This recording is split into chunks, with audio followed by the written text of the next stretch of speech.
أعوذ بالله من الشيطان الرجيم. بسم الله الرحمن الرحيم. Siz ишетәсезме артта? Минем тавышым каты түгел. Вассалату вассаламу аля набийина Мухаммадин ва асхабы аджмаин. Ассаламу алейкум ва рахматуллахи ва баракатуху. Инде Аллаһ Тәгаләнең рәхмәте булсын сезгә. Монда килгән өчен инде шундый сезнең күркәм мәчет бар икән. Мин монда шушы авылда беренче тапкыр инде. Беренче тапкыр шушы авылны вообще даже уже не представлял, да, что бар икән бу авыл. Менә Алхамдулилла Илгиз кардәш, Аллаһның рәхмәте яусын, сезнең өчен кайгыра, тырыша. Монда теге хәзрәтләрне чакыра инде. Безне чакыргач киләбез иншалла. Менә шулай итеп. Вагазны сөйләсе килә иде шәкер турында. Менә Алхамдулилла мәчетегез бик күркәм, бик матур. Монда мәчеткә керү белән уже тәмнисләр чыкты. Менә шундый матур мәчет булып, менә кеше мәчеткә йөрсә, Аллаһ Тәгалә сезнең мәхәлләгә дә, сезнең авылга да бәрәкәтен бирә иншалла. Мәчет ул ни өчен төзелгән, беләсезме? Ни өчен ул? Бу Аллаһ Тәгаләнең йорты. Бу Аллаһның йорты. Мәсәлән, мәчеткә кергәндә Аллаһның йорты нужно бер хәзрәт әйтмешли, үзеңә перепрограммирование ясарга. Син кемнең йортына керәсең? И монда үзенең кагыйдалары бар, нәрсә шәрә ярый, нәрсә шәрә ярамый инде. И менә бу Аллаһның йорты. И бу Аллаһ Тәгаләнең йортында кем турында сөйлибез? Аллаһ турында сөйлибез. Аллаһ турында. И без Аллаһ Тәгаләгә шөкер итәбез. И без шөкер итәргә тиеш. Мәсәлән, Аллаһ Тәгалә Коръән-и Кәримдә әйтә: "Вашкуру ниъматаллахи ин кунтум ияху та'будун." Аллаһ Тәгалә биргән нимәтләргә шөкер итегез ди. Әгәр дә сез Аллаһ Тәгаләгә табынсагыз ди. Нахл сүрәсе 114-нче аят. Аллаһ Тәгалә шушы аятта безгә куша нимәтләр өчен шөкер итәргә. Әни нимәтләр бар безнең? Санап карый әле, санап бетер буламы нимәтләрне? Күз күрә. Бу нимәт каян килде? Аллаһтан килде. Колак ишетәме? Ишетә. Шушы колакларны кем безгә бирде? Аллаһ Тәгалә бирде. Аякларыбыз йөри, әлхәмдүлилләh. Кулларыбыз тота. И бу нимәтләрне кем бирде? Аллаһ Тәгалә бирде. И без Аллаһ Тәгаләгә шушы нимәтләр өчен шөкер итәргә тиеш. Әле бу мин искә төшергән әз генә әле. Нимәтләр бик күп. Андары Аллаһ Тәгалә әйтә: "Вашкуру ли ва ла такфурун." Аль-Бакара сүрәсендә 152-нче аятта Аллаһ Тәгалә әйтә: "Миңа шөкер итегез ди, миңа күферлек кылмагыз ди." Шөкер итегез ди. Галимнар әйтәләр, бер китапта укыганым, шөкер итү 5 төрле бар. То есть шөкер итү буенча ялгыш әйттем, 5 төркемгә бүленә кеше. Шөкер итү буенча инде. Беренчесе төркеме нимәтне танымый. То есть менә күз нимәте бар, аяклар нимәте бар, кояшның җылысы төшә безгә ул нимәт. Шушы нимәтне танымый, галимнар әйтәләр, бу шөкер итмәүче ди. Икенчесе төркем нимәтне таный, но нимәтне бирүчене танымый. Кем безгә нимәтләр бирә? Аллаһ Тәгалә. Галимнар әйтәләр, бу да шөкер итмәүче була. Өченче төркем кем була ул? Нимәтне дә таный, нимәтне бирүчене дә таный, но шөкер итми. Бу кем була? Бу шөкер итмәүче була. Андары 4-нче төркем. Нимәтне таный, нимәтне бирүчене таный, шөкер итә, но Аллаһка буйсынмый.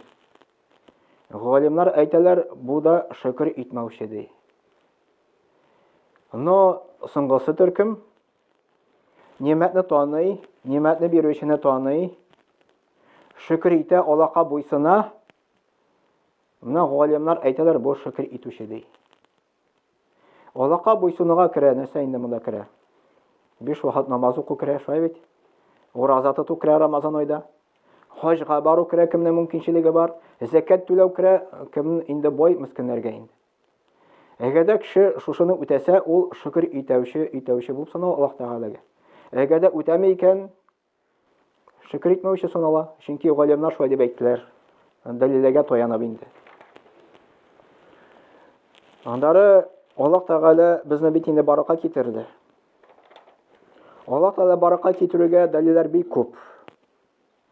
Менә мәсәлән, Аллаһ Тәгалә Коръән-и Кәримдә әйтә: "Ва лaqad халакнал инсана мин сулалатин мин тин" ди.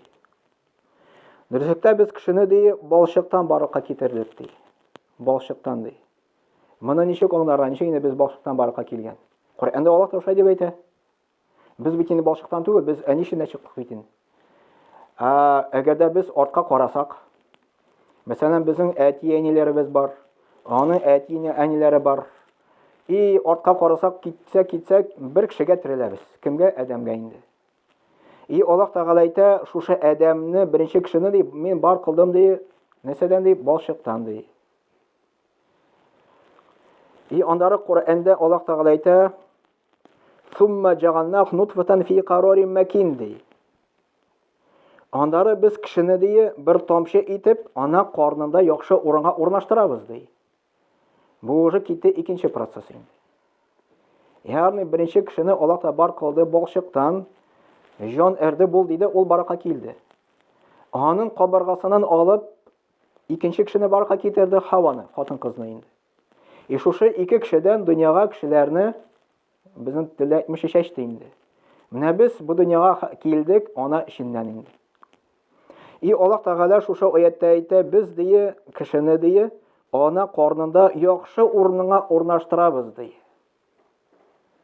Әгәр дә без үзебезнең гомеребезне артка карасак, без тереләбез әни эченә, ана карнына инде. Аллаһ Тәгалә Коръән-и Кәримдә әйтә: "Сумма халакна нутфатан алaqatan" ди. Андары без бер тамчыдан ана карнында ди. Оешкан кан баракка китерәбез, ясыйбыз ди. Фахалакнал алaqata мудгатан. Андары шушы оешкан каннан ди шәйнәлгән ит кебек итәбез ди. Фахалакнал мудгата гидаман. Андары без сөякләр бар кылабыз ди, скелет ясыйбыз ди. Факасавнал гидама лахман. Андары без шушы скелетка ит киертәбез ди. Сумма аншатнаху халкан ахар. Андары без икенче төрле халык иттек ди, ягъни кеше рәвешенә керттек ди. Фатабаракаллаху ахсанул халикин. Аллаһ Тәгаләгә бәрәкәт булсын, иң күркәм яратучылардан теге бәрәкәт булсын Аллаһ Тәгалә әйтә, шушы иң күркәм баракка китерүчеләренә ди. Менә бу Аллаһ Тәгалә шушы аятта Коръән-и Кәримдә безне аната ничек кешене баракка китерә. Беренче бер тамчы. Андары оешкан кан. Андары ит кисәге. Андары скелет. Скелетка нәрсә ит киертә? Кеше рәвешенә керәбез. Менә шушындый рәвештә Аллаһ та безне баракка китерә. Минем бер туганым бар. Ул туган гинеколог булып эшли. Больниста инде. Мин шушы аятны укыганым, ничек сон алар бит инде теге нәрсә изучайталар бит инде теге биологияны һәм нәрсәне инде. Туры киләме дип әйтәм. Дөресме монда дип әйтәм. Ну, примерно так дип әйтте инде. Алар анда теге медицина буенча үзенчә күрәсен аңлаталар. Ну, менә Аллаһ Тәгалә Коръәнне ничәнче гасырда индерде? 1400 ел элек. Ул вакытта медицина нинди дәрәҗәдә иде? Ул вакытта мондый приборлар бар име? Чтоб ана карнында күреп, ничек изучать итеп, ничек бала баракка килә, каян белделәр аны? Белмәделәр аны. Белмәделәр. Аны 20-нче или 19-нчы гасырда гына белделәр, шушы приборлар белән карап, ничек ана карнына бала баракка килә. Аллаһ Тәгалә уже 1400 ел элек шушы безгә хәбәр итте бу турында инде. Икарас, менә бу Коръән мөгъҗиза булып санала. Аллаһ Тәгаләнең сүзләре безгә хәл килеп җитте, алхамдулилlah. Ул вакытта каян белгәннәр, ничек бала баракка килә? Менә шушы аяттан белгәннәр. Аллаһ Тәгалә аны пәйгамбәргә индерде. Пәйгамбер Мөхәммәд саллаллаһу алейһи сахабаларга сөйләде. Сахабалар аны инде кемдер ятлады, кемдер язды.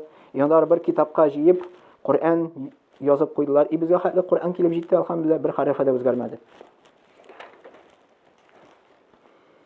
И шушы хадискә таянып әйтәсе килә, Мөхәммәд пәйгамбер саллаллаһу алейһи әйтте.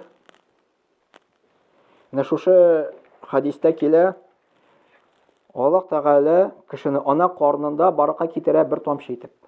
40 көн. Икенче 40 көн Пәйгамбер саллаллаху алейхи ва саллям әйтте, оешкан кан кебек була ди. Өченче 40 көн дие шәйнәлгән ит кебек булып була ди. Андары Аллаһ Тәгалә фәрештәне җибәрә, шушы фәрештә җан өрә, и 4 нәрсә язарга куша. Нәрсә язарга куша? Язмышын. Ягъни нинди язмышы язарга куша? Ул дөньяда күпме яши? Әҗәлен яза. Аның ризыгын яза. Андары аның гамәлләрен яза. Андары бәхетле буламы, яисә бәхетсез буламы, менә шуларны яза куя. Уйлап карагыз, безнең уже язылган, ризык та язылган. Безнең инде әҗәлебез дә язылган. Безнең гамәлләребез дә язылган. Безнең бәхетлеме, яисә бәхетсезме буламызмы, анда да язылган инде. Менә Мухаммад Пәйгамбер саллаллаху хадисе шулай дип әйтә, Пәйгамбер саллаллаху шулай дип әйтте. Менә шушы хадисне анатасы килә. Бер хәзрәт бер вагызында сөйли. Арабларда ди, бер араб семьяда 7 бала булган ди. 7 бала булган. Иң зурысына 12 яшь малай, иң кичкенәсенә 4 яшь кыз. Моның шушы хатыны 8нче балага узган ди. Бөтен бала уйлый башлады, хәзер бала ничек чыгар микән ана карнына. 4 яшьлек бала шулай дип әйткән. Чыгын-то понятно ничек чыга ди, а вот ничек анда кирде ди, мне непонятно ди. Менә без беләбез ничек бала чыга инде ана карнынан. Ничек анда бала керә? Бу зур муҗиза. Ягъни менә әйтелгән бит инде 120 көн. 120 көнгә хәтле бала мәйт булып ята. 120 көннән соң нәрсә? Бала селкенә башлый. Мухаммад Пәйгамбер саллаллаху алейхи ва саллям әйтте, җан эрелә ди. Ягъни 120 көнгә хәтле мәйт андары терелә. Аллаһ Тәгалә Коръәндә әйтә, шулай ук ди, кыямәт көндә дә сезне терелтәм ди. Без бит инде мәйт булдык. Мәйттән безне терек кылды Аллаһ Тәгалә. Бу муҗиза түгелме? Бу зур муҗиза. Андары Аллаһ Субханаһу Тәгалә әйтә, ثم سواه ونفخ فيك من روحك. Аллаһ Тәгалә әйтә, без халык кылдык ди, тәмам иттек ди. Андары үземнән ди рух ирдем ди. وجعل لكم السمع والأبصار والأفئدة قليلا ما تشكرون ди. Сәҗдә сүрәсе 9-нчы аятта Аллаһ Тәгалә әйтә, һәм андары Аллаһ Тәгалә Коръәндә әйтә, ишетә торган колак ясадык ди. Күрә торган күзләр баракка китердек ди. Йөрәкләр баракка китердек ди. Qalilun ma tashkurun ди Аллаһ Тәгалә әйтә. Бик аз кешеләр мине шөкр итәләр ди. Тәфсир галимнары шушы аяттан анатма бирәләр. Аллаһ Тәгалә аерым безгә аната 3 агзаны. 3 агза. Нинди агза искә төшерелә монда? Колак, күз һәм йөрәкләр ди. Кайбер галимнар әйтә, йөрәкләрдә дип анатыла, бу ташта акыл да дип керә дип әйтәләр. Тәфсир галимнары әйтәләр, шушы 3 агза белән кеше гыйлем ала икән. Әгәр шушы 3 агза булмаса, кеше гыйлем ала алмый. Ала алмый. И ахырында Аллаһ әйтә, "Qalilun ma tashkurun", бик аз кешеләр миңа шөкр итәләр ди. Колаклар күрә, колаклар ишетә, күзләр күрә. Безнең акылыбыз бар. Безнең күзебезнең бәясе күпме микән? Уйлап карыйк әле. Врачка барабыз. Мәсәлән, катарактаны давалыйлар бит инде. Кемдер бушка давалый, кемдер акча түләп. Бер кеше әйткән, 90 мең түләдем ди, шушы катарактларны давалар өчен дип әйтте. Да без акча түлибез, врачка бирәбез. Рәхмәт әйтәбез врачка, онысы рәхмәт әйтәргә тиешбез обязательно. Но Аллаһка рәхмәт әйтәбез микән? Шушы күзләр өчен. Мухаммад Пәйгамбер саллаллаху хадисендә килә, элекке заманда да бер кеше яшәгән ди. Шушы кеше Аллаһ Тәгаләгә 500 ел гыйбадәт кылды ди. 500 ел буе. Менә элекке заманда кешеләр узак яшәгәннәр.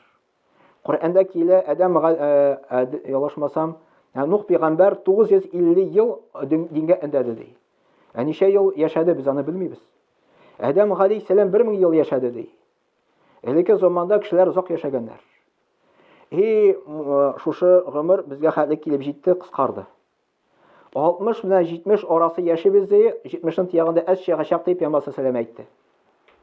Менә средний возраст 60 белән 70 арасы икән. Менә элекке заманда яшәгән бер кеше булган Пәйгамбер саллаллаху алейһи әйтте, ул 500 ел Аллаһ Тәгаләгә гыйбадәт кылган. 500 ел буе. Без ничә ел гыйбадәт кылабыз микән? Менә кемдер 60-та дингә баса, кемдер 70-та баса, 5 ел гыйбадәт кыла да үлеп китә мәсәлән. Кемдер яшь килеш, кемдер 50 ел гыйбадәт кыла. Ул 500 ел гыйбадәт кылды. Аллаһ Тәгалә әйтә, моңар кыямәт көне әйтер, минем рәхмәтем белән иҗмакка кер дип әйтер. Теге кеше әйтер, юк, синең рәхмәтең белән түгел. Минем гамәлләрем белән кер дип әйтер. 500 ел гыйбадәт ул әз түгел бит инде. Без бит үзебез белән эшләсәк, зарплата телибез. Кешедән алырга бит инде, шулай бит. Бу да Аллаһ Тәгаләдән әйткән инде, менә минем гамәлләрем белән кер дип әйтер. Аллаһ Тәгалә әйтер, анда куйыгыз үлчәүгә аның 500 ел гыйбадәтен, икенче якка куйыгыз үлчәүнең бер күзен. Бер күз бөтен 500 ел гыйбадәтен баса. Без 500 ел гыйбадәт кылып та бер күз өчен Аллаһ Тәгаләгә түли алмыйбыз. Шуның хәтле күп бәя менә шушы бер күздә тора икән. Менә шушы күз өчен без шөкр итәргә тиеш түгелме? Аллаһ Тәгалә шөкр итәргә тиеш. Колакларыбыз ишетә, колакның бәясе күпме микән? Хәтта бер хәзрәт бер вагызда сөйләде, уйлап карыйк әле, менә безнең Аллаһ Тәгалә Коранда әйтә бит, карагыз үзегезнең ашый торган ризыкка ди. Шундый аят бар. Карык ризыкка, ипигә карык. Күпме хәзер ипинең бәясе? Ничә сум? 30 ничә сум бугаймы? 40 сумда булгалый бугай инде, 35 сумда бар. Кыйбат түгел бит инде. Бер буханка ипи бер кешегә бер нәрсә ашарга булмаса да ул аштан үлми. 35 сум ул кешегә көненә авыр түгел бит инде аны теге эшләргә. Хәзер карык, артка карык, ипи каян барырга килгән инде. Да 35 сум аңар куйган бәяне кем? Кибет куйган инде. Кибеткә хәтле килгән анда тоже кемдер бәяне куйган, андар куйган бәясен, колхоз үзенең бәясен куйган инде. Әгәр дә Аллаһ Тәгалә әйтсә икән, мәсәлән, ипи кая үсә, җирдә үсә бит инде. Җир өчен миңа түләгез дип әйтсә, ипинең ничә миллион сум булыр икән? Җир өчен. Бу бит инде җир Аллаһ Тәгаләнеке бит инде. Әгәр дә Аллаһ Тәгалә әйтсә, яңгыр өчен түләгез дип әйтсә, яңгыр булмаса, ипи булмый бит инде. Хәтта бу яңгыр өчен генә булса да, ипинең бәясе күпме булыр икән? Кояшның нуры бар, кояшның җылысы төшә. Кояш өчен түләгез дип әйтсә, Аллаһ Тәгалә ипинең бәясе күпме булыр икән? Менә безнең монда отопление кергән бит инде. Отопление өчен түлибез бәя күпмедер? 4000, 5000, 6000, 7000 түлибез. Бу ут өчен тоже түлибез. Яктылык өчен инде. Күпмедер анда ничәдер ай буе түләмичә торсан, газны да өзәләр, моны электрны өзәләр. Без Аллаһ Тәгаләгә түләмибез, бер нәрсә түләмибез бит. Аллаһ Тәгалә үзенең җылысын изми бит безгә. Аллаһ Тәгаләнең безгә яктылыгы төшә, изми бит безгә, изми. Менә шушы Аллаһ Тәгаләнең кояшы күпме тора микән? Бәясе күпме микән аның? Аллаһ Тәгалә биргән яңгырның бәясе күпме микән? Аллаһ Тәгаләнең җире бәясе күпме микән? Ипинең күпме бәясе менә. Булай уйласак, безгә ипи бушка төшә бит инде. Әлхәмдүлиллаһ. Безнең шөкерләребез җитмәй, күп итеп шөкер итәргә тиешме шушы ипи өчен булса да хәтта. Әлхәмдүлиллаһ. Дип әйтергә тиешбез. Андары Аллаһ Субханаһу Тәгалә әйтә: "Сумма иннакум бa'да залика ламаитун", андары соңрак сез үләчәксез ди. Ягъни без бу дөньяга чыгабыз, күпмедер вакыт яшибез, андары үләбез, үләчәксез ди, әлбәттә дип килә инде. "Сумма иннакум яумал кыямати тубгатун", андар кыямәт көне сез тагын тереләсез ди, Аллаһ каршына басасыз ди. Ягъни Аллаһ Тәгалә безгә монда анаткан кешенең җаны ничә процесс үтә. Ана карына булганга хәтле безнең җаныбыз каядыр булган. Кайда булган микән аны җаныбыз? Коръәндә Аллаһ Тәгалә әйтә, Адәмне баракка китергәч, Адәмнән бөтен җаннарны чыгардым ди. Шушы җаннарга Аллаһ Тәгалә сорау бирде. Мин сезнең Раббыгыз түгелме дип. Җаннар җавап бирде, әлбәттә дип, син безнең Раббыбыз дип әйткәнбез. Шушы җаннар кем булды? Без булдык аны арасында. Без дә шундай ук Адәм безне чыгарды, Адәмнән Аллаһ Тәгалә безне Адәмнән чыгарды. Без дә шунда булганбыз. Без дә Аллаһ Тәгаләгә җавап биргәнбез, син безнең Раббыбыз дип. Истәме ул, юкмы? Юк, истә түгел. Мин дә аны не помню, и сез дә аны не помните, нишләп? Потому что Аллаһ Тәгалә безнең зихеннән, памяттан аны алды. Без аны истә түгел. Үзенең хикмәте белән. Әгәр дә аны памяттан алмаган булса, ул вакытта без сынау дөньяда булмас идек. Бетек шу Аллаһка табыныр идек. Но без бу дөньяга килдек сынау дөньясына инде. Аллаһ та безнең памяттан аны алды. Шуның өчен безнең җаннарыбыз уже күптән баракка килтергән, Аллаһ та безне каяндыр аны булганбыз. Шушы каяндыр шушы җирдән каяндыр алып, аны Аллаһ Тәгалә ана карынына кертә. Вакыты җитте икән, ана карынына кертә. Шунда без булдык ана карында. Бу ана карында уже икенче процесс үтә. То есть икенче стадия. Ана карында без яшәдек 5 ай. Ягъни 4 ай мәйит булып яттык. То есть андары 5 ай тире булып яттык. И безне Аллаһ Тәгалә бу дөньяга чыгара, бу дөньяда яшибез, кемгә Аллаһ Тәгалә күпме гомер биргән инде. Бу без 3нче стадияда хәзер. И шушы 3нче стадиядан без күчәчәкбез 4нче стадияга кабердә. Кабердән соң Аллаһ Тәгалә безне терелтә. Ул була 5нче стадия, кыямәт көне. Кыямәт көннән безне Аллаһ Тәгалә яисә җимакка кертә, яисә тамакка кертә. Бу уже 6нчы стадия була. Уже соңгы все, анда уже юк. Ахират көне дип атала инде ул. Яисә җимак, яисә тамак инде. На шундый процесс безнең җаныбыз үтә. Андары карык менә шушы кояшка. Кояш ул бик зур мөгъҗиза. Кояш үзеннән үзе чыгамы или юкмы? Или ул расписание килгәнме? Расписание килгәнме? Кояшмы юкмы? Расписание килгән. Шулай бит инде. Үз вакыты белән чыга, үз вакыты белән бата. 1 минутка да, 1 секундка да соңга калмый чыкканда. И 1 секундка да, иртәрәк тә батмый, соңарак та батмый. И шушы кояшка карап, кеше бит инде намаз расписаниесын язган, шулай бит инде. Кем куйган шушы кояшка расписание микән? Кояш үзеннән үзе шулай расписание куйган микән? Или кемдер куючы бар микән аны? Менә бит безнең Аллаһ Тәгалә акыл ни өчен бирде? Аллаһ Тәгаләне таныр өчен. Шушы мөгъҗизалар аркылы. Безгә Аллаһ Тәгалә бирде маңгай күзе. Шушы маңгай күз белән күреп без шушы мөгъҗизаларны күрергә тиешбез, Аллаһ Тәгалә биргән мөгъҗизаларны. И Аллаһ Тәгаләне танып, шөкер итеп, буйсынып, менә шул вакытта без Аллаһка шөкер иткән булабыз иншаллаһ. Андары Аллаһ Тәгалә Коръән-и Кәримдә әйтә: "Ва из тә'әззәнә раббукум ла ин шакартум ла азиданнакум ва ла ин кафартум инна азаби лашадид." Ибраһим сурәсе 6нчы аятта Аллаһ Тәгалә әйтә: "Сезнең Раббыгыз хөкем кылды ди. Әгәр дә сез аңар шөкер итсәгез ди, нәрсә була беләсезме? Нимәтләрне үстим ди." Менә шөкер итүнең файдасы нәрсәдә? Коръәндә Аллаһ та вәгъдә итә, нимәтләрне үстим ди. Без теге нимәтләрне күрәбез бит инде. Без нимәтләрне карыйбыз, менә теге кеше байыды, катер салды, машина алды, менә Аллаһ та аңар күп нимәтләр бирде. Шуны гына күрәбез без. Шул гына микән нимәт әле ул? Шул гына түгел бит нимәт. Бер хәзрәт бер вагызында сөйли, әйтә, дөньяда ди десятка миллиардер бар ди. Байлар. И шуларның арасында бер Аллаһ Тәгалә бер кешегә бик күп нимәтләр бирде. Ул миллиардер. Но бер нимәт алды ди. Бәдрәфкә кичкенә хаҗәтен үти алмый йөргәндә. Аңар куйганнар прибор, кататор дип атала бугай. Шуның аркылы йөри. И ул шундый сүзләр әйткән, бөтен байлыкны биререм, только менә шушы кататорны алып атсыннар дип әйткән. Әкәсе без шушы байга караганда байрак икән бит.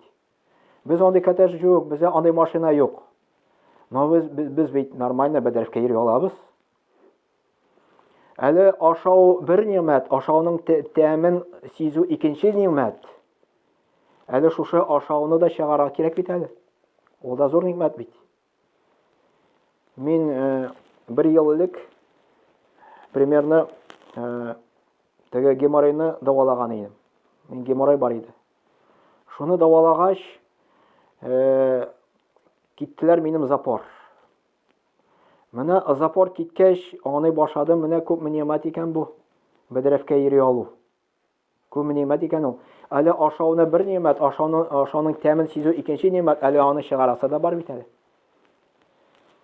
Бер китап бар, теге Юсуф хәзрәт Дәүләтшинең намазның тәмен тату буенча инде, ничек татырга дигән. Шунда бер мисал китергән инде. Элекке заманда бер мусульман патшасы яшәгән. Шушы мусульман патшаның булган хезмәтчесе. Ул хезмәтчесе булган бик хикмәтле кеше. Бу патша сораган икән, миңа бер теге стакан су китерә әле дигән. Бу стакан су китерә дә, бу хезмәтчесе миңа сорау бирә, бу бит хикмәтле кеше. Я хуҗа ди, әгәр дә, мәсәлән, сиңа сусаган булсаң ди, ну, мәсәлән, представим, что ул теге шүлдә икән. Бер нәрсә юк, сусаган уже үләргә җыена.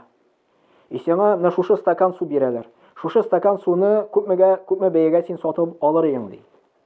Теге патша уйлады да әйтә икән, ну, ярты байлыкны бирер идем ди. Бу патша ишеп куя суны. Анда икенче сорау бирә. Я хуҗа ди, ишеп куйгач бит инде моны чыгарга кирәк хәзер. Бәдрәфкә барырга кирәк.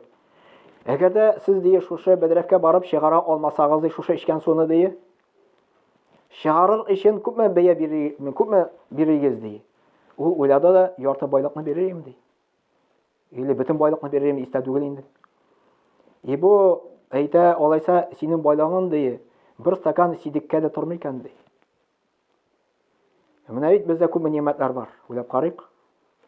Аллаһ Тәгалә әйтә, әгәр дә сез Аллаһ Тәгаләгә шөкр итсәгез, нимәтләрне истим ди. Әйтик бит инде галимнар әйттеләр, теге 5 төркем шөкр буенча. Шөкр итүчесе соңгысына санала. Кем Аллаһка буйсына? Кем Аллаһка буйсына? Намаз укый, ураза тота, хаҗ кыла. Кемдер әйтә, мәсәлән, ну намаз укыса миңа нәрсә була инде ди.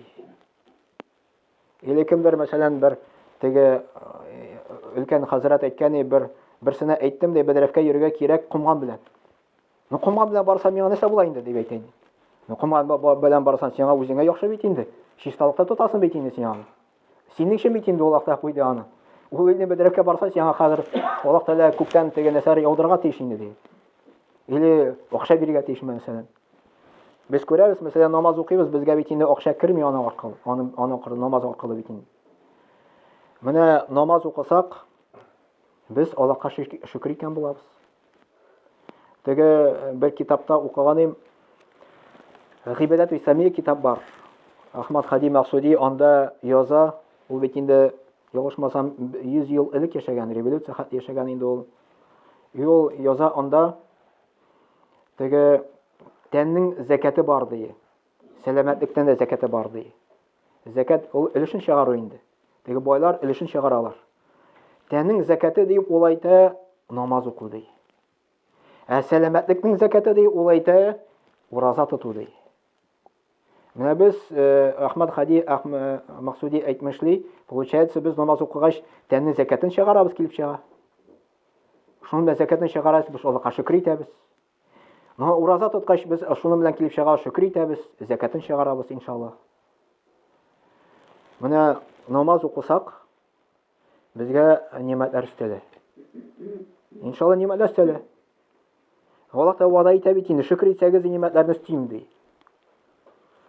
Нинди нимәтләр баракка килә? Нимәтләр баракка килә?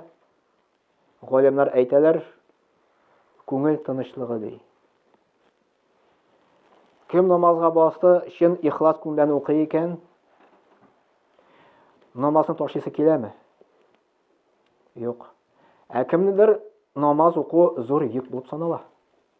Коръәндә шундый аят бар, намаз уку зур йөк ди, иллә дә мәркем намазын хушук белән укый ди. Нәрсә ул хушук? Хушук ул русча әйтмеши сосредоточенный намаз уку. Намаз укыганда Аллаһ турында уйлап уку. Ә намазга баскач монда килә шайтан. Аны исеме Ханзаб. Пәйгамбер саллаллаху алейһи әйтте. И безгә уйлар тәкъдим итә. Шулай бит. Кемнең намазда дөнья турында уйлаганы юк, күк кулны күтәрегез миңа. Ә кемнең намазда дөнья турында уйлаганы бар? Минем уйлаганым бар. Шулай бит. Бөтен дөнья турында уйлыйбыз. Әле намазга башкач дөнья турында әле күбрәк уйлый башлыйбыз. Сәлам биргәч, вроде, все уйламыйсың турында. Ә намазга бассын, киләләр уйлар, потому что шайтан бик каты тырыша. Шайтан беренче тырыша намазга бастырмаска кешене. Ул мәчеткә дә керә, садака да бирә, корбанда да шуны намазга басмый. Шайтан аны йөртә, монда йөртә, теге изгелек кылдырта, но намазга басмый. Пәйгамбер саллаллаху хадисе бар шундый. Шайтанның төрле юллар аркылы кешене юлдан аздыра инде. И хатта шайтан изгелек аркылы кешене аздыра икән. Ничек?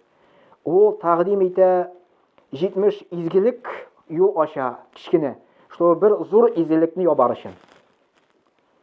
Ну, мәсәлән, син бит инде мәчеткә киләсең, елына 2 тапкыр. Гаетне дә үтисең, гает намазында укыйсың бит инде, корбанда да үтисең. Ну, все бит инде син җумаклы буласың. Нәрсә кирәк инде сиңа? Бу шайтанның шундый тәкъдиме? Бу шайтан шулай дип кешегә вәсвәсә кыла.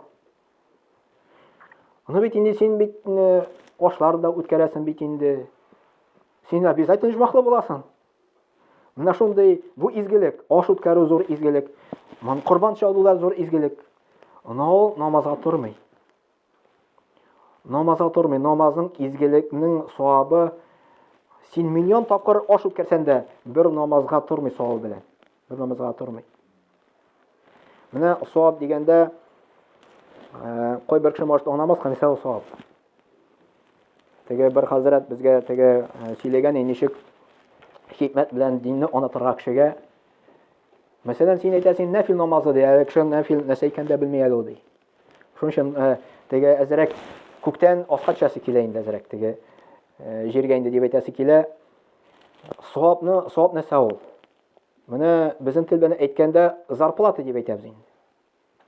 Мәсәлән, без урнашабыз колхозга, или берәнинди оешмага, без договор төзибез, безгә шул хәтле зарплата бирергә тиешләр инде. Ә бит кеше үзенең семьясын калдырып, гаиләсен калдырып, китә вакытка бер ай каяда эшләп кайта, кадәр кичкенә генә будкада яши, суыкта әле аланда 100 мең өчен, 200 мең өчен бара бит, тырыша бит.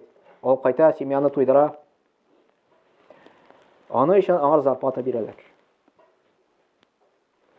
Ә без намаз укыйбыз, безгә беркемдә дә акча тоттырмый шуның өчен. Шулай бит. Ураза тотабыз, безгә беркемдә дә аны акчасын тоттырмый. Но Мөхәммәд пәйгамбер саллаллаху алейһи әйтте, нәрсә дип әйтте? Мәйтне ди. Ишәй бер зата ди. Ишәй бер зата, ул хадисны беләсездер бәлки. Ишәй бер зата, нәрсә зата аны? Икесе кире кайта ди. Ә аны белән бергә нәрсә китә ди? Бер генә китә ди. Аны зата гаиләсе диде. Аны зата малы ди. Аны зата гамәлләре ди. Гаиләсе аны белән бергә бармый.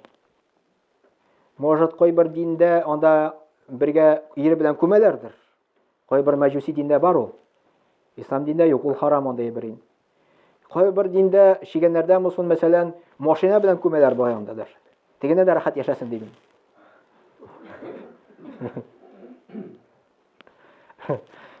Тегендә теге дөньяда машина белән яшәгән иншалла. Пәйгамбер саллаллаху әйтте, нәрсә китә анда гамәлләр гына китә ди. Кабергә кергәч валюта үзгәрә. Валюта үзгәрә. Бу дөньяда кеше шушы савапның кадерен белми. Тегендә бик кирәк булачак ул савап. Бу дөньяда әлбәттә евро да кирәк, доллар да кирәк, сумнар да, теге рубли да кирәк, йорт да кирәк. Но анда алып бара алмыйсың шусы ягына. Анда бармый ул. Анда дөнья икенче бөтенләй. Анда кардинально, как Русь әйтмешли, вообще отличается теге дөнья бу дөньядан инде. Безгә Коръәндә Аллаһ та әйтә, Пәйгамбәр саллаллаһу алейһи аны әйтә инде. Теге дөньяны бу дөнья белән чагыштырып булмый аны бер ишектә. Нәрсә бара теге дөньяга? Изге гамәлләр бара. Бер хадистә килә Мухаммад Пәйгамбәр саллаллаһу алейһи әйтә бит. Аргансыздыр инде. Юкмы? Пәйгамбәр саллаллаһу алейһи хадисендә килә, Пәйгамбәр саллаллаһу алейһи әйтте, кеше вафат булгач ди, аның нәрсә гамәлләре өзелә ди. Эштән башка ди. То есть безнең ике якта ике фәрештә безнең гамәлләрне язып баралар. Коръәндә Аллаһ Тәгалә шулай дип әйтә, аят бар шундый Коръәндә. Ягъни ничек язып баралар? Видео камерага язалармы? Каләм белән язалармы? Әлбәттә язалар, но без белмибез ничек язалар. Кешенең дөньясында да кеше баракка китерде видеокамералар. Бөтен нәрсә язып бара шулай бит инде. Машинага куясың видеокамера, кибетләргә куялар видеокамералар. Аллаһ Тәгаләнең дөньясында безнең телдә әйтмешли, теге камералар более современный безгә караганда. Берничек тә чагыштырып булмый. Мәсәлән, кеше уйлап чыгарды космический аппарат. Ул моннан теге шип әзрәк теге оча ала инде, теге космоска. Ялышмасам 6 км секундка оча бугай, или 9 км секундкамы. Мин могу ялышырга инде. Бу кеше уйлап чыгарган космический аппарат. Беренче эште кем? Юрий Гагарин дип әйтәбез инде, анда эште. Мухаммад Пәйгамбәр саллаллаһу алейһи нәрсә килде? Аллаһ та нәрсә җибәрде? Бурака дигән исемле. Бер шундый мәхлук дип атала инде, создание. И шушы Бурака исемле как бы мәхлук шушындай әйбер индеме? Ул Мәккәдән Иерусалимга доли секунды күчерде моментально, анда ничә мең километрлар, 1000 километр, ничә мең километр. Җенче күккә менгезде моментально. Бер секунд та үтмәде. Анда Аллаһ Тәгалә белән Мөхәммәд Пәйгамбәр сөйләште күпмедер вакыт. Бу күрсәтә торышта Аллаһ кашанда икенче төрле вакыт, монда икенче төрле вакыт икән. Менә Аллаһ Тәгаләнең дөньясында башкача анда бөтенләй. Менә Мөхәммәд Пәйгамбәр саллаллаһу хадисендә килә, кеше вафат булгач ди, гамәлләр өзелә ди, эштән башка ди. Беренчесе нәрсә дип әйтте Пәйгамбәр саллаллаһу садака җария калырса ди. Садака җария постоянно җәмгыятькә файда китерә торган садака инде бу. Монда керә мәчет салу, бөтен җәмгыятькә файда китерә бит инде бу. Монда керә шифахана салу, мәдрәсә салу монда керә, юлны салу керә, шишмәләр ясау керә монда, кое казу керә монда. Шушы аңлаган кешеләр кыеда казый, мәчеттә салдырта үзенең акчасы белән. Аңламаган кеше аңламый инде, мәчетне салмый инде. Бер хәзрәт шундый вагызда сөйли, бер бай турында, аны исеме Ахмад бай булган. Бәлки сез ишеткәнсездер. Аны Юсуф хәзрәт дәүләтшин сөйли инде, аның турында, Ахмад бай турында. Ул ялышмасам Оренбург өлкәсеннән булган инде тумыштан. Ул инде 100 ел элек аны да элерәк яшәгән инде, теге революция хәтле яшәгән. Ул инде гади семьядан була инде, ул бай семьядан булмый. Алар эш братлар була инде. Шушы Ахмад бай үскәч инде сәүдәгәр була. 5 сумнан үзенең сәүдәсен башлый. Хәзрәт әйтмеши 4 миллионга хәтле җитә ди аның состояниесе. Ул заманда 10 сум иде годовая зарплата. Бер ел зарплата фабрикада 10 сум иде. Уйлап карасын, инде ул миллиардер булыр иде хәзер. Шушы Ахмад бай үзенең тормышында 100дән артык мәчет салган. И хәтта Киров өлкәсендә дә бар. Малмыш районында Кунбаш дигән авылы бар. Татверганьба дигән индеме? Менә шунда салынган мәчет, аның менә шул аның акчасы белән салынган инде. Ничә шәкертләр тоткан, күпме хәзрәтләргә акча түләгән, зарплата түләгән, мәдрәсәләр төзгән. Ул ни өчен аны эшләгән? Потому что кабергә кергәч, шушы 4 миллионны алып барып булмый. Аны ничек алып барып була? Менә именно мәчет салсан. Мәчетне салсан, беләсезме, күпме савап бара кешегә. Менә без монда килдек гыйлем алырга. Мөхәммәд пәйгамбәр саллаллаһу хадисендә килә, кем Аллаһ Тәгаләнең йортында бара гыйлем алырга икән, име? Беләсезме, күпме савап була? 1000 рәкъат нафил намаздан да күбрәк дип килә. Нафил намаздан. Чөнки бу фарыз гыйлем алу. Теге нафил фарыз тәнрәк булып сана, фарыз ул мәҗбүри Аллаһ та кушкан нәрсә инде. Моны кылсан савап була, кылмасан гунах була инде. Аннары Мөхәммәд пәйгамбәр саллаллаһу алейһи ва сәлләм хаҗ савабы була ди. Менә сез монда килсәгез, Аллаһ ризалыгы өчен гыйлем алырга монда, сез хаҗ савабын алып китәрсез иншаллаһ. Монда ничә кеше бар мәсәлән? 30 кешеме или күбрәкме? Кем шушы мәчетне төзде? 30 кешенең нәрсә хаҗ савабы мәчетне салучыга китә хәзер. Бездән кимими. Шушы мәчеттә ифтар үткәрсәләр, ифтарның савабы шушы мәчетнең төзүчегә бара. Монда без намазлар укыйбыз, җәмәгать намазын укыйбыз, җәмәгать намаз укыган өчен безгә күпме савап бара. Шушы мәчетнең салучыга китә бу саваплар. 100 ел торамы, 200 ел торамы мәчет. Ул кабердә ята, аңар һаман савап та бара, савап бара да, савап та бара. Кемдер үзенең акчасы белән Аллаһ ризалыгы өчен нәрсә төзи? Кыюлар, шишмәләр сала, әйтә. Күпме кешеләр шушы шишмәдән су ала, кыюдан су ала, сезгә савап бара.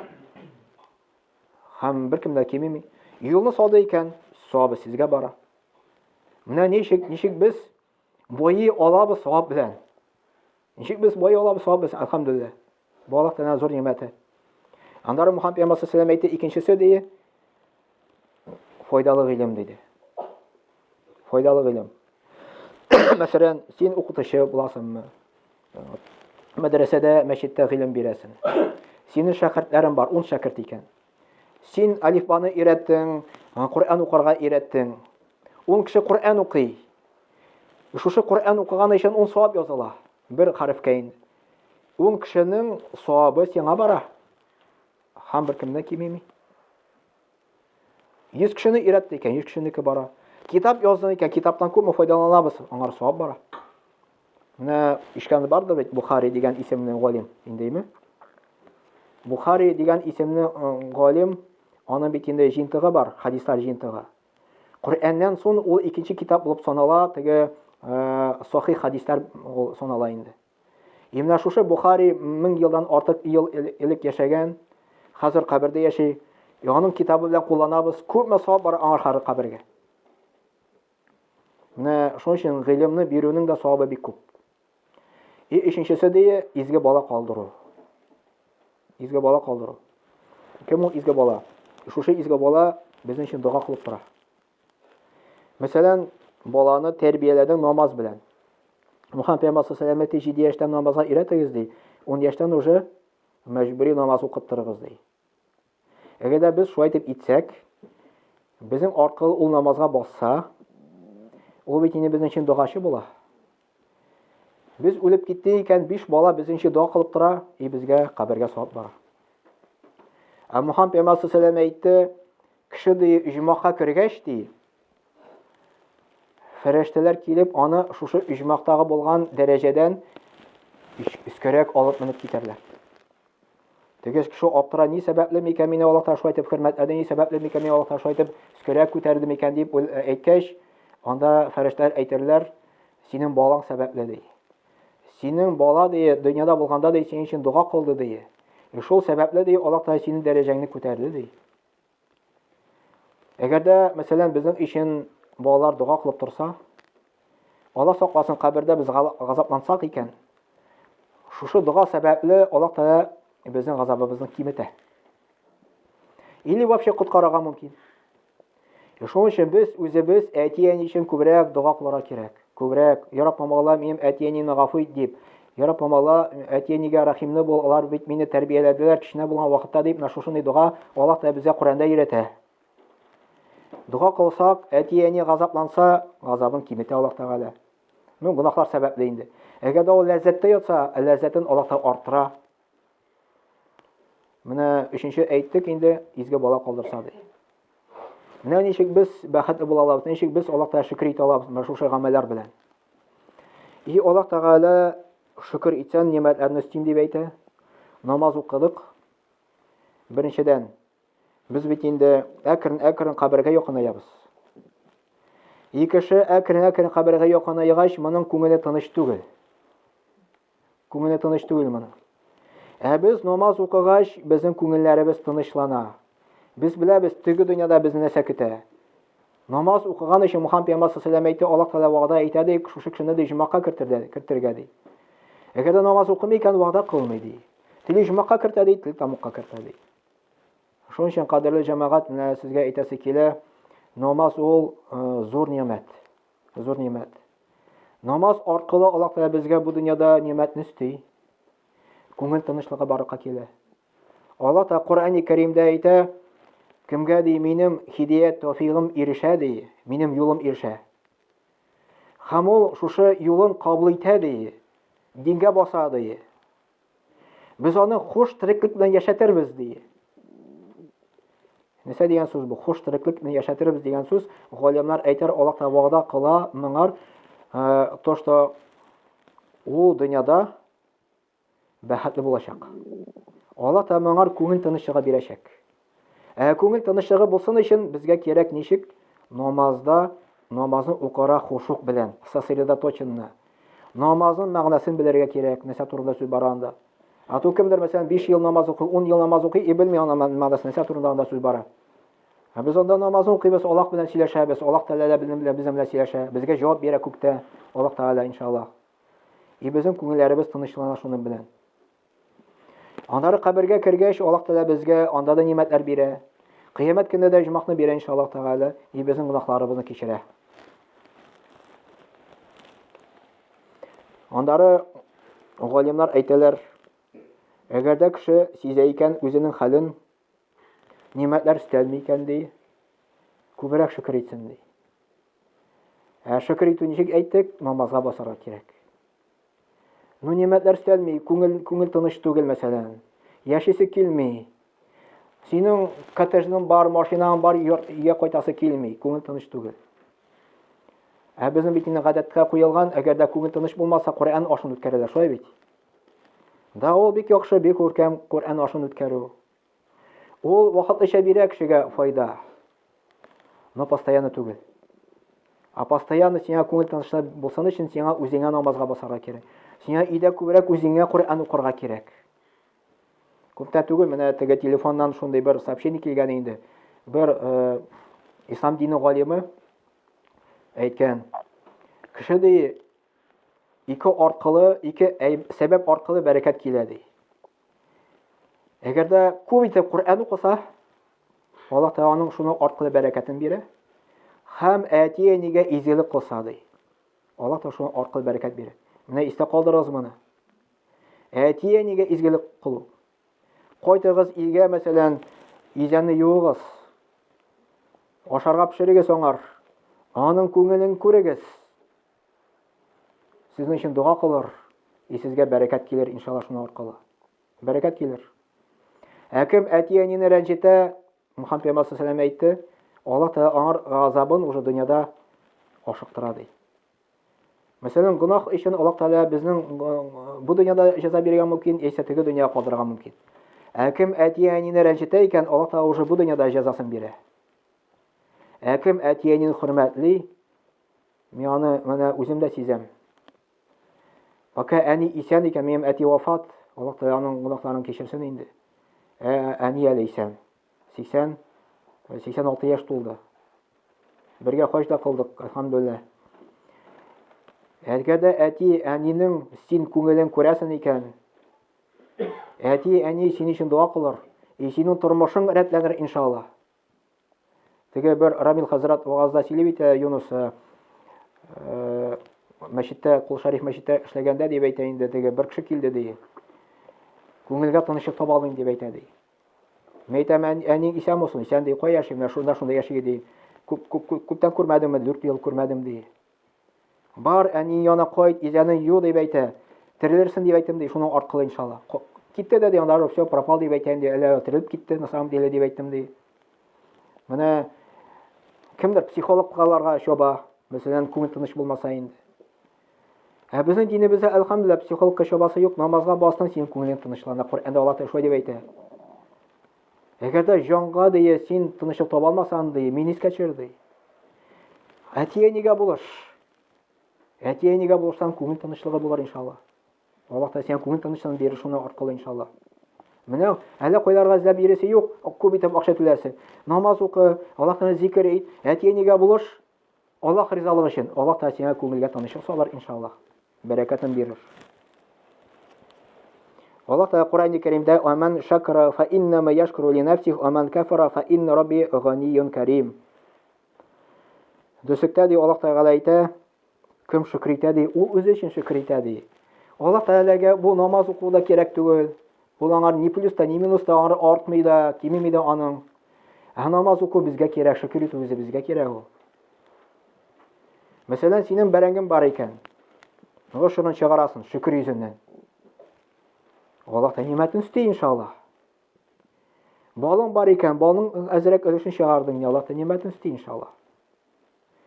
Синең тәнең бар, сәламәтлегең бар, намазга бас, ураза тот, Аллаһ Тәгалә нимәтен өстәр иншалла. Бу әле дөнья нимәте. Кабергә кергәч ни нимәтләр бирә Аллаһ Тәгалә.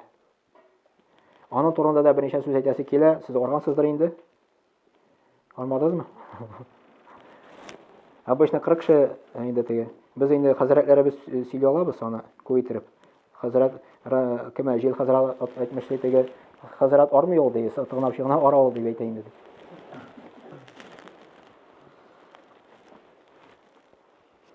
Менә Аллаһ Тәгалә Куръан-ы Кәримдә әйтә, кемдә кем шөкр итә ди, ул шөкр итә үзең өчен. Намаз үзең өчен, ураза үзең өчен була инде ул. Кабергә кергәч, менә шушы кем намазын укый икән, вакытында уразасын тота икән, моңар бик каты сөенич хәбәр китерерләр. Менә моны күз алдына китерә кирәк. Ул безгә бөтенебезгә киләчәк ул. Үлемне инде. Үлем түшәгендә без ятачакбыз иншалла бөтен кеше. Обязательно моннан беркем кача алмый инде. И үлем вакытында кешегә авыр, бик авыр, җиңел түгел. Хәтта Мухаммад пәйгамбәргә дә авыр булды. Ул 2 мәртәбә авырак булды гади кешегә, хәдисләрдә килә, гади кешегә караганда инде. И менә бу үлем алдыннан кешегә авыр, бик авыр. Теге тән ягыннан да авыр, физик яктан инде. И теге мораль яктан да авыр. Физик яктан авыр, җан тәннән чыга. Безнең шәнишкә шәнишсә дә, беренче тиш авырта да түзә алмыйбыз бит. Монда уйлап кара, җан тамыры белән чыга. Моральга авыр ничек? Син шушы яшәгән йортны калдырасың. Син монда яләнгәнсең инде, сиңа монда рәхәт. Шушыны яхшы йорт салгансың. Хатының да яхшы, балаларың да бар, машинада йөри, дөньядан китәсең килми синең. Нәрсә көтә сине, әле син белмисең. Менә кеше кайгыра. Монда кайгыр килә. И Коръәндә Аллаһ Тәгалә дип әйтә, фәрештәләр килә ди, җанны алырга ди анда. То есть үлем фәрештәләре килә, и рәхмәт фәрештәләре килә теге җмактан. Нәрсә дип әйтә, кайгырма ди. Менә фәрештәләр кайгырма ди. Аллаһ та җәннәт белән сөендерә ди. И монда уже җан тынычлана, всё. Рәхәтләнеп күрә. И шушы җанга кире кайтасыңмы дип сорасаң бу дөньяга, ул кая хәсрәт дөньясынамы дип әйтә. Юк ди, мен Аллаһка кайтарып дип әйтә. Кем бу дөньяда намаз укыды, ураза тотты, Аллаһка табынды, аның бу дөньяга кайтасы килми, всё. Вообще кайтасы килми, потому что ул анада кая бара ул хәзер. Анда мондай рәхәтлеккә караганда бик күп мәртәбә рәхәтрәк. Аны күзе күрмәгән, колак ишетмәгән, даже сердце не представляет дигән Коръәндә җмактан нәрсә Аллаһ та әзерләде инде. Менә теге дөньяга китеп баргач, анда бик каты сөенәчәк иншалла. Аллаһ та аны җәннәт белән сөендерәчәк. Имансыз кеше, Коръәндә килә Аллаһ Тәгалә, теге гөнаһлы кеше ничек җан чыккач. Нәрсә дип әйтә анда? Коръәндә аят бар шундый. Я Рабб, моны мине кире кайтарт дип әйтә. Нәрсә машинасын калдымы аны? джип анда 8 миллионлык. Шуның өчен кире кайтасы киләме? Или 3 этажлы коттедж калдымы? Или матур хатын калдымы? Или балалар калдымы? Юк. Коръәндә Аллаһ Тәгалә нәрсә дип әйтә? Җан Аллаһ Тәгаләдән сорый ди, кире кайтар дип әйтә. Ни өчен? Үзенең хатасын аңлады, потому что. Бу дөньяда хатасын танымады, теге дөнья хатасын аңлады, то что монда изгелекләр кирәк икән. Саваплар кирәк. Ул акча, долларлар җыйды, тегендә алып китә алмады. Тегендә алып барага савабы юк. Мине кире кайтар ди, мин изгелекләрем эшләрмен дип әйтә Аллаһ Тәгаләгә, ялвара, сорый. Аны Аллаһ Тәгалә әйтә, все уже барзах юк ди, кире юл юк. Аллаһ Тәгалә моңа гомер бирде бит инде. Все, кире юл юк. Хоть ничә ел яшәдең дә, әҗәл җитте, все. Андый фәрештә юк. Теге дөньядан бу дөнья кайтара торган юк андый. Менә шуның өчен, пока без бу дөньяда икән, җаныбыз тәндә икән, кулланып калыйк, шушы мәчеткә йөрик, әлхәмдүлилләh, намазны өйрәник, намазга басыйк, ураза тотыйк. Аллаһ Тәгалә безгә шуның аркылы нимәтләрен бирер, нимәтләрне өстәр, дөньяда да бәхетен күребез иншаллах. Һәм теге дөньяда бирер иншаллах. И ахырда дуа кылып алыйк. Бисмиллаһир-рахманир-рахим ва салату ва саламу аля набийина Мухаммад ва аджмаин. ربنا آتنا في الدنيا حسنة وفي الآخرة حسنة وقنا عذاب النار. Ya Rabbimiz Allah bizga bu dunyoning ne'matlarini ber. Bizga tugu dunyo ne'matlarini ber, bizni tamom azobdan saqla. Robbi ij'alni muqima as-salat wa min zurriyyati. Rabbana wa taqabbal du'a. Rabbimiz Allah bizni, bizning oilalarimizni, bizning nasllarimizni namoz ahillaridan itib qil, ya Rabbim Allah. Bizning duolarimizni qabul et, ya Rabbim Allah. Robbi ighfirli va li walidayya va lil mu'minin yawma yaqumul hisab. Rabbimiz Allah bizning gunohlarimizni kechir. Bizning әти, әниләрнең гөнаһларын кечер. Бөтен иманлы кешеләрнең гөнаһларын кечер кыямәт көне, я Раббым Аллаһ. Ва саллаллаһу аля набийина Мухаммад ва аля сахабы аҗмаин. Ахырында әйтәсе килә, тагын дуа кыласы килә. Я Раббым Аллаһ, шушы мәхәлләгә, шушы авылга үзенең рәхмәтен салып, бәрәкәтен бир. Намазларга бастыр, я Раббым Аллаһ. Хидаят, тәүфик бир, я Раббым Аллаһ. Ва саллаллаһу аля набийина Мухаммадин ва аля сахабы аҗмаин. Бир рәхмәт, я Раббым. Шун белән булды. Тегендә басас.